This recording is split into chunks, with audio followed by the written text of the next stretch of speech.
अब आदरणीय गरीबदास साहिब जी यही उपदेश दिया करते थे। एक समय वो अपने घोड़े पर सवार होकर और किसी कार्यवश जा रहे थे किसी दूसरे गांव में और उस गांव से किसी खेतों से गुजर रहे थे तो गरीबदास जी का घोड़ा वहां जाकर के रास्ता छोड़कर और खेतों के अंदर से चल पड़ा, दूसरी साइड से, यानी कुमार्ग पर। फसल टूटने लगी। गरीबदास जी रोकने की चेष्टा कर रहे थे, घोड़ा रुक नहीं रहा था। वहां पर रखवाले थे खेती के, आसपास के 8-10 इकट्ठे बैठे थे।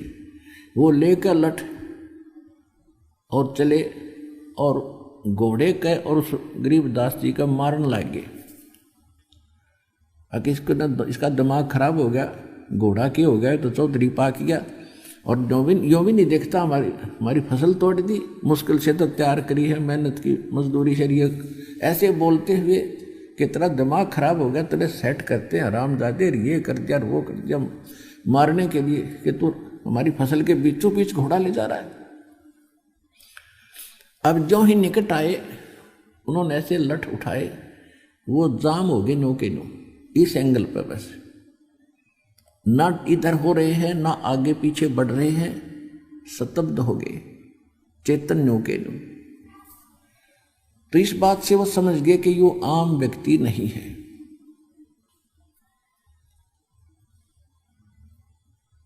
तो गरीबदास जी कहने लगे, भाई क्यों मारना आए थे मुझे तुम?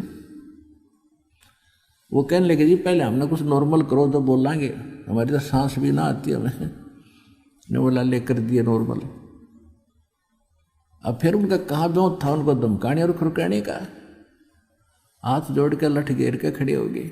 अज्ञो तो भाई कोई बला है, भाई क्यों मार रहे थे मुझे?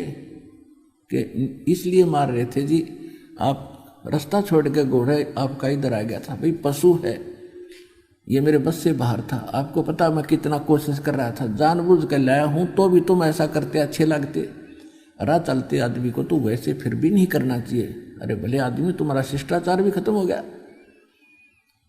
मैं कोई जानबूझ कर नहीं ले जा रहा था, घोड़ा पशु है, काबू से बाहर हो गया। तो वो कहने लगे, जी घोड़ा आपके काबू से बाहर नहीं हो सकता, आप तो कोई परम शक्ति है।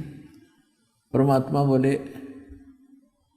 न्यों पूछो मेरा घोड़ा क्यों इधर हुआ, पर न्यों पूछ लो तुम। अब यह बताओ कि तुमने जिस खेत के बीचों बीच रास्ता जा रहा था, उस एकड़ जमीन में इस फसल से पहले क्या बीज रखा था? वो बोले, जी तमाकू बो रखा था, तमाकू। तो मेरा घोड़ा उस तमाकू की बदबू से बेदक गया, और तुम मनुष्य होकर उसने नाकों में सूड़ो। धिक्कार है तुम्हारे जीवन को। तुमसे तो ये पशु अच्छा, तो उससे इतनी नफरत करता है, और तुम ये तोप धरे बैठे उकटे। बंद करो इनको। ये वो तो सारे डर गए, जो कहोगे वे कर देंगे जी, कि आगे से तमाकू नहीं बोओगे। यही इसका मूल मंत्र है इस बुराई को खत्म करने का। अब जब तो नहा भर ली, भाई बाबा जी है, कोई तगड़ी शक्ति युक्त व्यक्ति है, ठीक है जी, जैसे आप कहोगे वैसे ही कर लेंगे। और जब वो न सोची रख गया तो वो चले गए। वो तो चला गया भर लो हुक्का। आप अपने हुक्टों के पास गए, वो सारे टूटे पाए। वो हुक्के कई कई टूक हो रहे उनके टुकड़े। तो उन्होंने गांव में आकर बताई। गांव वाले बोले, भाई क्या हुआ, कैसे ऐसे कहानी बनी। एक महापुरुष थे, उन्होंने ये कहा, आज के बाद हुक्का ना, तम्बाकू प्रयोग ना करिए इस गांव में, ये नुकसान बहुत हो जाएगा। तो गांव वालों ने सोचा, भाई ये तन्ने कहीं जाकर, उनकी बात सुनने के बाद भी उनका ना यकीन हुआ, तो सब गांव के हुक्के टूट गए अपने आप।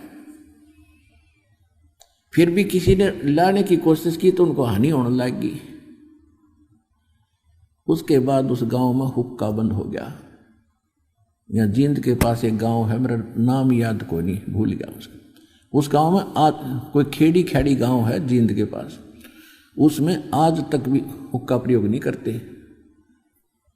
तो कहने का भाव यह पुण्यात्माओं, उन महापुरुषों ने हमें यह शिक्षा दी है और ये उनके ऊपर रहम किया, उस पाप से मुक्त कर गए, वो उनकी पीढ़ी भी बचा दी इस पाप से। बाकी मोक्ष तो बहुत दूर की बात है, इतना पाप भी हल्का ही हुआ एक तम्बाकू पीने से, ऐसा चलो। और आप पता नहीं कितने कितने हुक्के और सिगरेट पीते थे, बीड़ी पीते थे, तो कितने पाप इकट्ठे आपने कर रखे।